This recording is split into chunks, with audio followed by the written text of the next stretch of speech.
안녕하세요 여러분. 난임 문제 해결을 위해 힘쓰고 있는 디에이블 대표 소지영입니다. 임신과 출산이 요즘 저출생 문제로 굉장히 핫한 주제입니다. 하지만 이러한 문제는 고용이라든지 주거, 개인의 가치관 등 여러 사회적 이슈들과 깊이 연관이 되어 있죠. 그래서 우리가 받아들일 때는 너무 복잡하고 어렵게 느껴질 수 있습니다. 그래서 준비했습니다. 미래 계획에 임신과 출산 넣어보기, 일명 미임기. 여기서는 임신과 출산을 단순히 사회적 문제로만 다루지는 않을 겁니다. 예를 들어서 과학기술, 보건 통계, 디지털 헬스케어, 기술 이런 관점에서 심도 있게 다뤄볼 건데요. 우리의 첫 번째 에피소드, 첫 만남은 너무 어려워 계획대로 되는 게 없어서입니다. 이 흥미있는 주제를 시작하기에 앞서 저희 노래 한 곡 듣고 오겠습니다.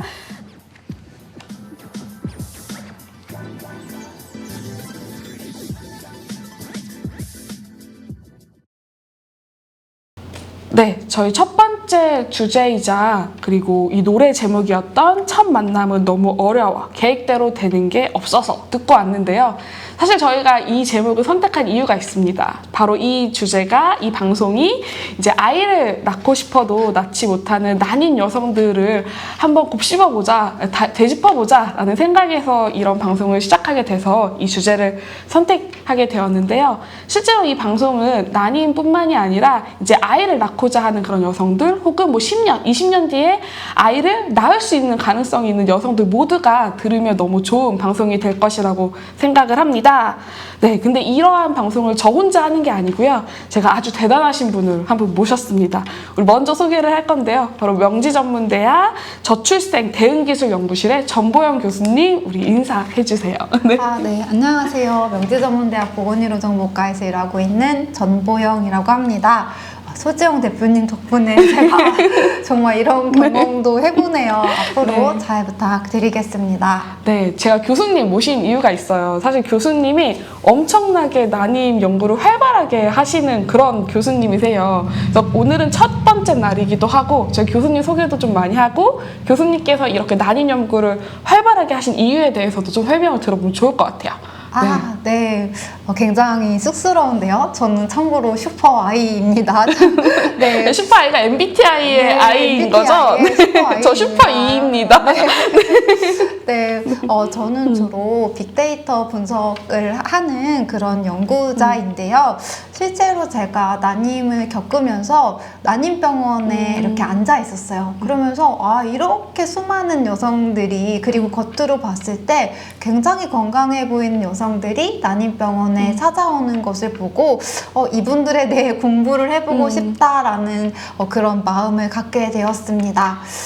그렇게 해서 연구는 시작이 되었고요. 실제로 굉장히 구체적으로 제가 데이터를 통해서 분석을 한 거는 지난 한 3년 정도입니다. 2022년부터 24년까지 3년 동안 할 수 있는 연구재단의 펀딩을 받게 되면서 본격적으로 연구를 수행하고 있습니다.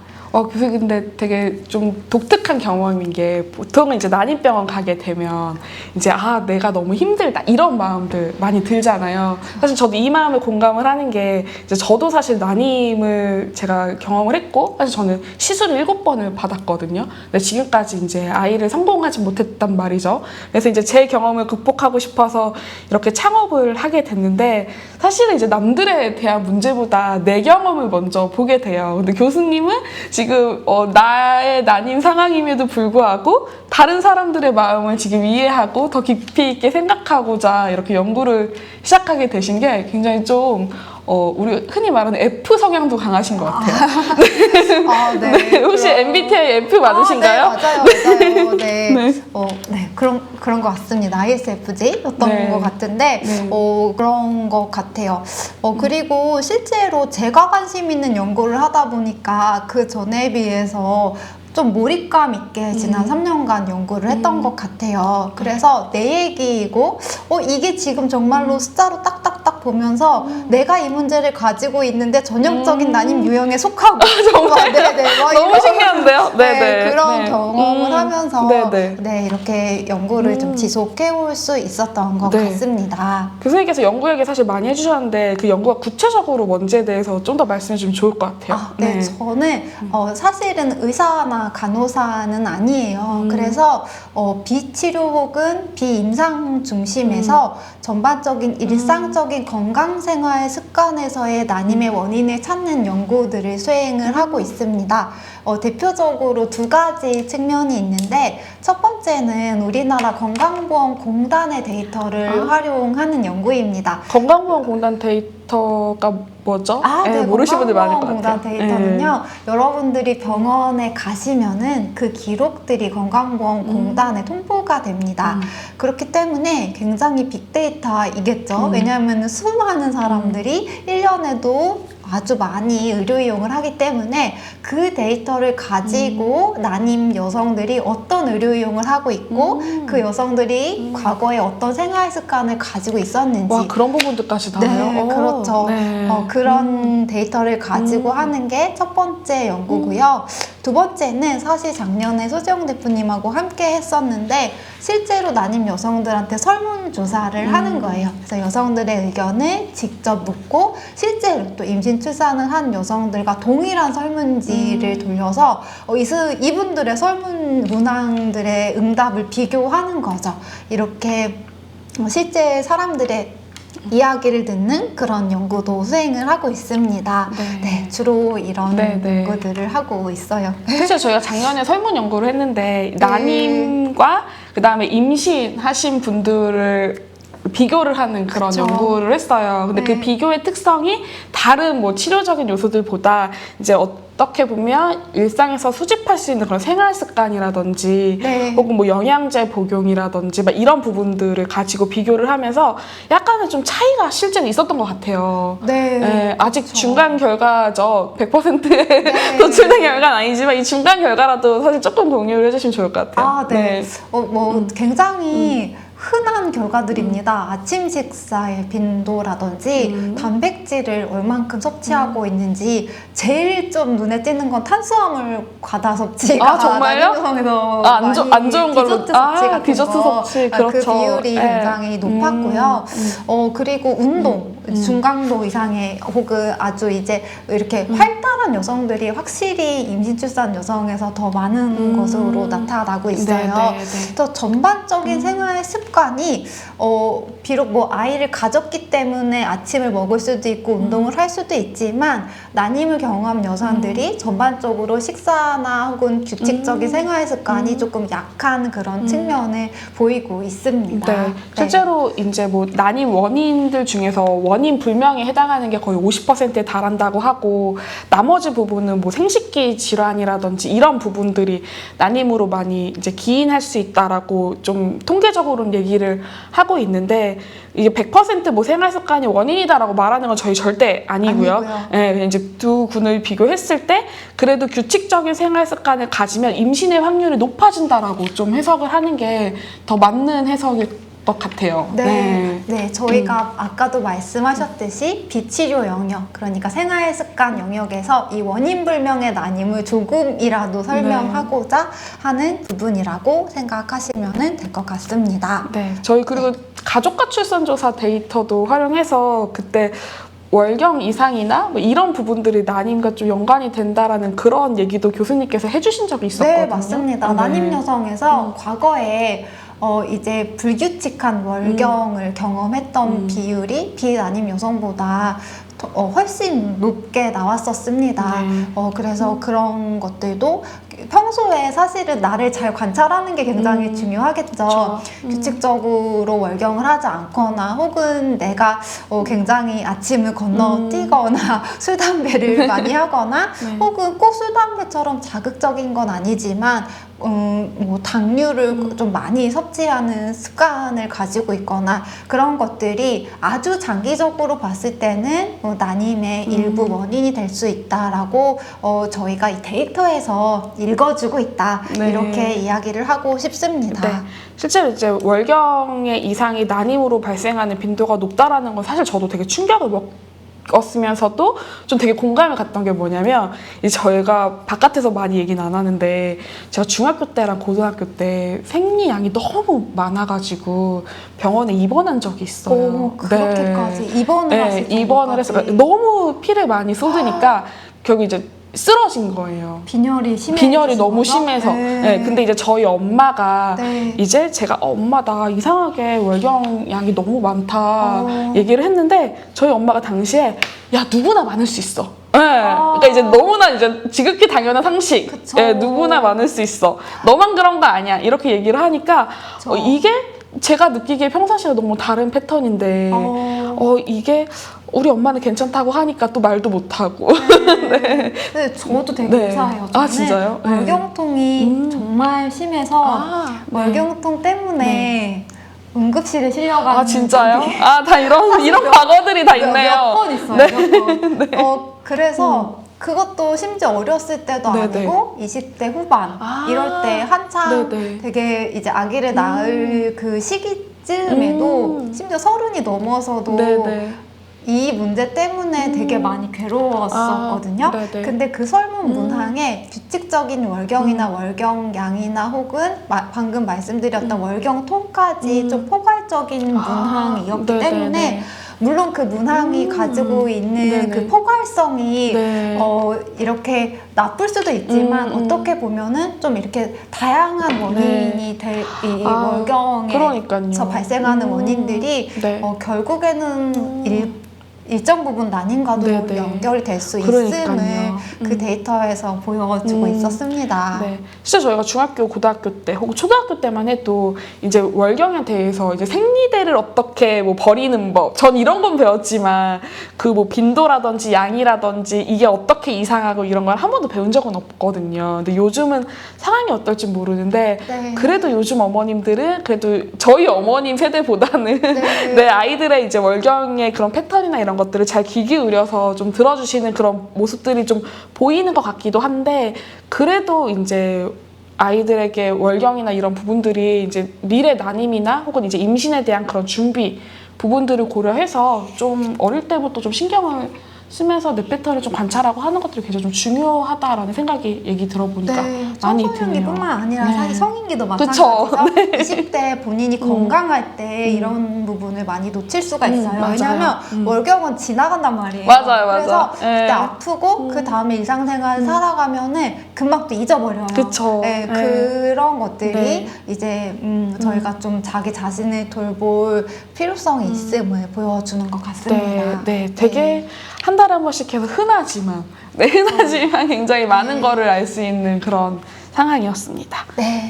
우리 교수님의 이런 연구 얘기를 아주 가볍게 들어봤는데요. 사실 가볍지만 많은 얘기를 했죠. 이 디테일한 얘기들은 아마 앞으로 방송을 하면서 계속 좀 풀어나갈 수 있을 것 같아요.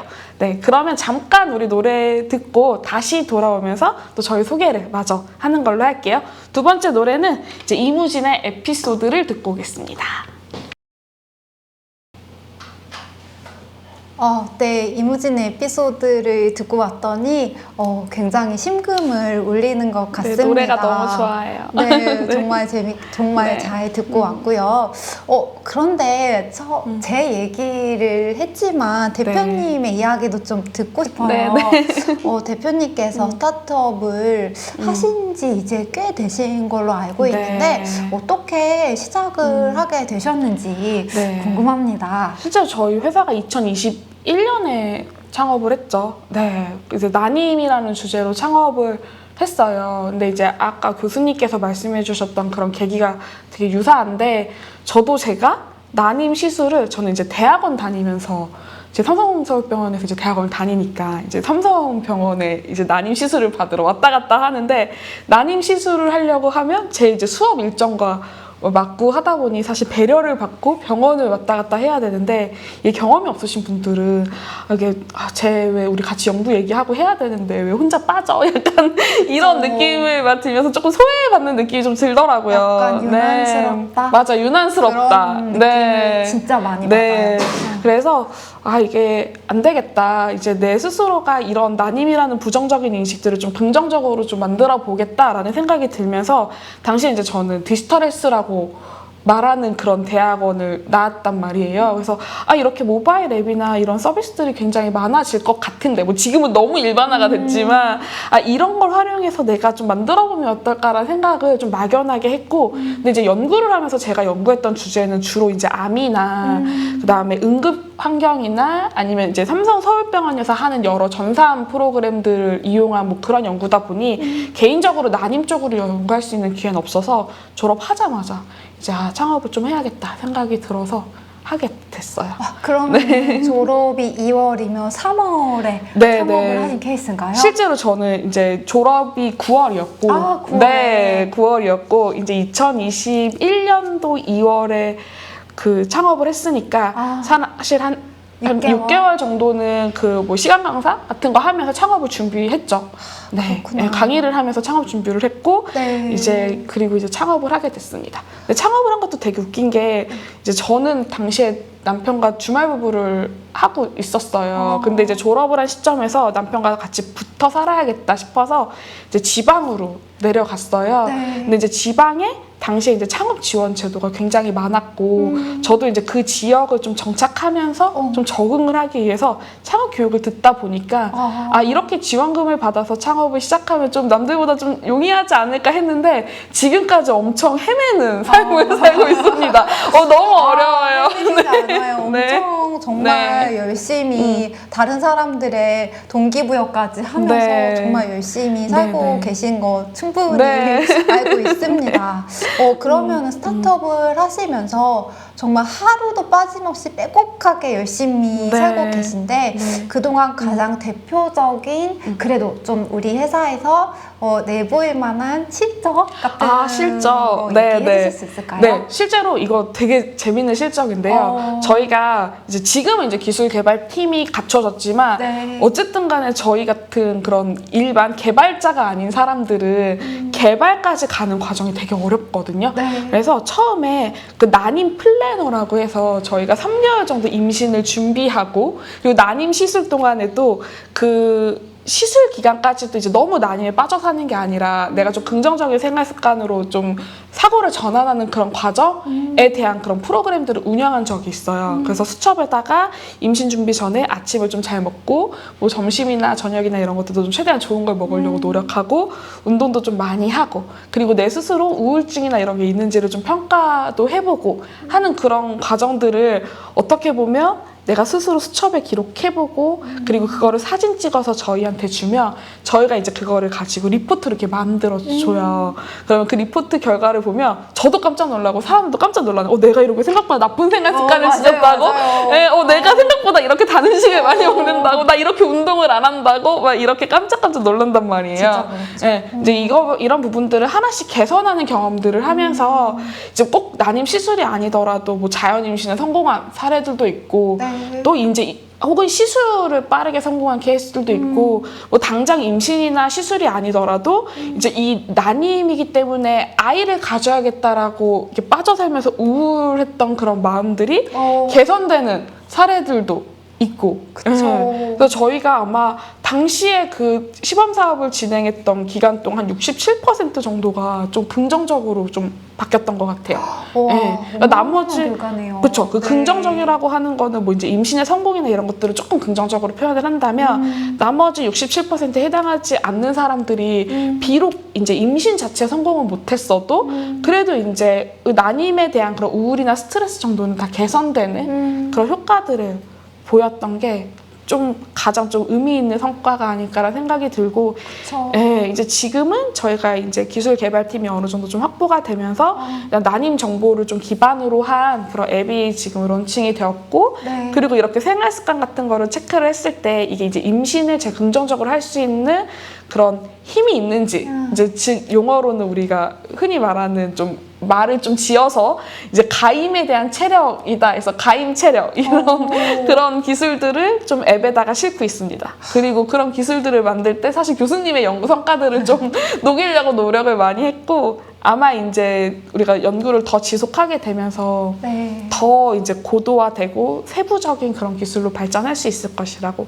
생각이 들어요. 네, 너무 재밌는 것 같아요. 저 개인의 경험만큼 또 이렇게 스타트업이나 연구를 시작하게 되는 네. 그 강한 동기부여가 되는 게 결국 경험에서 나오는 또 없는 것 같아요. 네. 그리고 지속할 수 있는 힘을 또 주기도 하고요.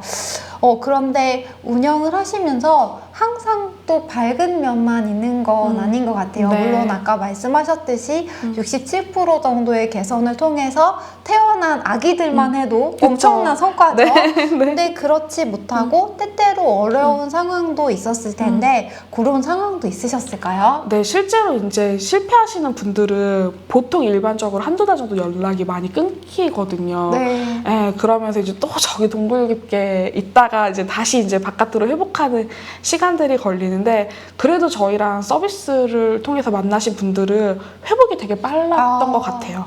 네, 금방 뭐 실패할 수도 있지. 대신에 저는 건강한 생활 습관을 찾아보는 노력을 한 것만 해도 그쵸. 좀 만족해요. 네. 이러면서 다시 시도하면 되죠. 그쵸. 예, 그 힘이 아마 좀 중요하지 않을까라는 생각이 많이 듭니다. 네. 이렇게 또 얘기를 해주시니까 드는 생각이 저도 첫 번째 난임 시술했을 때 그 설렘 플러스 네. 기대감 플러스 또 거기서 겪었던 어려움 같은 맞아요. 게 떠오르는 네. 것 같아요. 네. 근데 그때 제가 들었던 생각은 병원에서 받는 서비스가 딱 끊기고 나니까 모든 책임이 저한테 오는 거예요. 그래서 시술 후에 누가 이렇게 나 좀 도와줬으면 좋겠는데 하는 그쵸. 생각을 네. 되게 많이 했던 것 그쵸. 같습니다. 좀 멘토가 필요한 상황은 맞는 것 같아요. 네, 그런 것 같아요. 네. 네. 네. 저희가 어떻게 오늘 좀 소개를 좀 나눠봤는데요. 네, 생각보다 소개가 엄청 길었네요. 네, 그런 것 같아요. 네, 막상 소개를 하려니까 할 얘기가 정말 많네요. 네. 네, 저희가 이제 앞으로 방송 기간이 많이 남았으니까 지속적으로 소개나 이렇게 연구 활동 부분들을 얘기해드리는 거는 이제 이어서 하는 걸로 하고 오늘은 이제 마무리 노래를 듣고 방송을 마치도록 하겠습니다. 네. 네, 마무리 노래는 CN블루의 Can't Stop 하겠습니다.